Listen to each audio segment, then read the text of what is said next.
श्री गणेशाय नमः। हर हर महादेव। ओम नमः शिवाय। सभी सनातन धर्म प्रेमियों को सादर नमन, नमो नमः। मित्रों, आज हम हमारे इस यूट्यूब चैनल के माध्यम से सनातन धर्म के अंतर्गत वट सावित्री पूजन विधि इत्यादि के बारे में चर्चा करने जा रहे हैं। इस साल वट सावित्री व्रत 6 जून को मनाया जाएगा। उसी दिन शनि जयंती भी मनाई जाएगी। अब उस दिन विशेष करके स्त्रियों को यह व्रत करना चाहिए। हमारे धर्मशास्त्रों में उल्लेख किया गया है कि अत्र यमायाम वटमूले सावित्री पूजनम वट प्रदक्षिणम सूत्रेण सप्तवारं वेष्टनं च कृत्वा त्रिरात्रो उपवासं तद अशक्तौ नक्तम् एकभक्तं वा अवैधव्यकामाः स्त्रियः कुर्युः। संभव हो तो त्रिरात्रि का उपवास करके त्रयोदशी से लेकर उपवास करके अमावस के दिन वट सावित्री का पूजन कीजिए। 7 बार वट वृक्ष की परिक्रमा करके कच्चे धागे से वट वृक्ष को 7 बार वेष्टन करना चाहिए।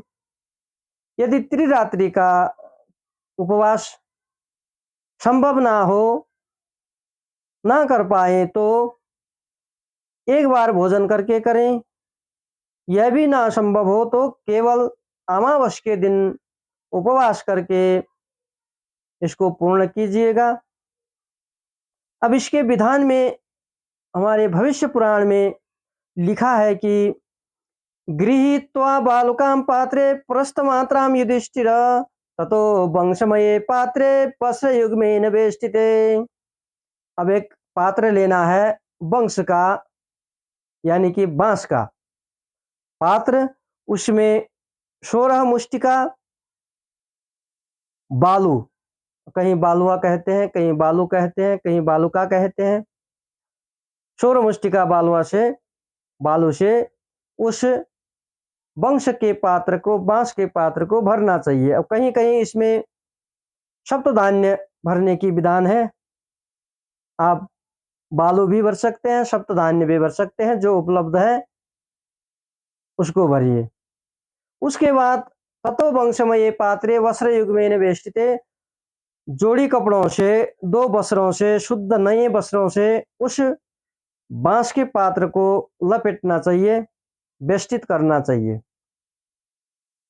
दूसरे पात्र में सावित्री प्रतिमा कुर्या सौवर्णिम वापि मृण्मयीम, सावित्री माता की सोने की प्रतिमा, यदि सोने की संभव ना हो तो मिट्टी की प्रतिमा बनाकर रखिए।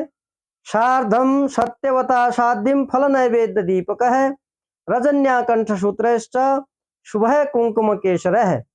अब प्रतिमा मूर्ति बनवाकर वट वृक्ष के नीचे बैठकर जो कुछ हो सके, फल, नैवेद्य, मिठाइयाँ, दीपक, कुमकुम, कंठसूत्र, केसर, सौभाग्य के वस्त्र, सौभाग्य के द्रव्य, अन्य सामग्रियाँ, जो कुछ आप व्यवस्था कर सकते हैं उसके हिसाब से पूजन करके माता सावित्री को अर्पण कीजिए।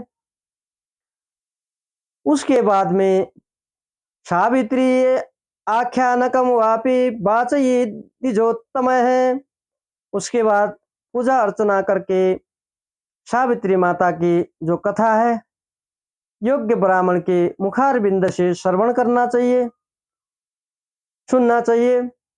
रात्रो जागरणं कृत्वा प्रभाते विमले ततः तामपि ब्राह्मणे दत्त्वा प्रणिपत्य क्षमापयेत्। कथा श्रवण करके रात्रि में जागरण करें, सुबह स्नान संध्यादि अपना नित्य कर्म करके पुनः एक बार माता सावित्री का पूजा अर्चना करके क्षमा याचना कीजिए। उसके बाद स्वर्णमयी सावित्री माता की प्रतिमा अथवा मिट्टी की बनी हुई सावित्री माता की प्रतिमा जो आपने पूजन करने के लिए बनाए रखी है, उस प्रतिमा का ब्राह्मण देवता को दान कर देना चाहिए। दान करते वक्त का मंत्र इस प्रकार है: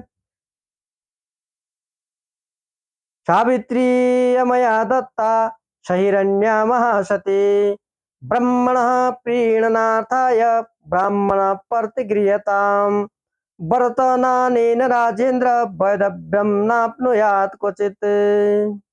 इस प्रकार पूजन अर्चन, परिक्रमा, कच्चे धागे से 7 बार वट वृक्ष को बेष्टित करना, फल फूल नैवेद्य इत्यादि जो कुछ भी हो अर्पण करना, ब्राह्मण किसी योग्य ब्राह्मण के मुखारविंद से कथा श्रवण करना, रात्रि में जागरण करना, उसके बाद प्रातः फिर सावित्री माता की पूजना अर्चन करके क्षमा याचना करके उस सोने की प्रतिमा अथवा मिट्टी की प्रतिमा को ब्राह्मण देवता को दान कर देना चाहिए। यदि मिट्टी की प्रतिमा है तो उस प्रतिमा के साथ कुछ जितना आप उपलब्ध कर सकते हैं, जितना आपकी क्षमता है उसके हिसाब से थोड़ा सा द्रव्य के साथ मिट्टी की प्रतिमा ब्राह्मण देवता को दान करें। इस प्रकार आप वट सावित्री व्रत का पूजन विधान संपन्न कर सकते हैं। तो मित्रों, आज के लिए वट सावित्री व्रत पूजा की चर्चा इतनी ही करते हैं। इसमें कुछ डिटेल में किसी मित्र को आवश्यक हो तो उसके बारे में भी चर्चा करेंगे, क्योंकि अभी तो 2-3 दिन बाकी हैं। अभी के लिए जय जय श्री राधेश्याम, हर हर महादेव, ओम नमः शिवाय।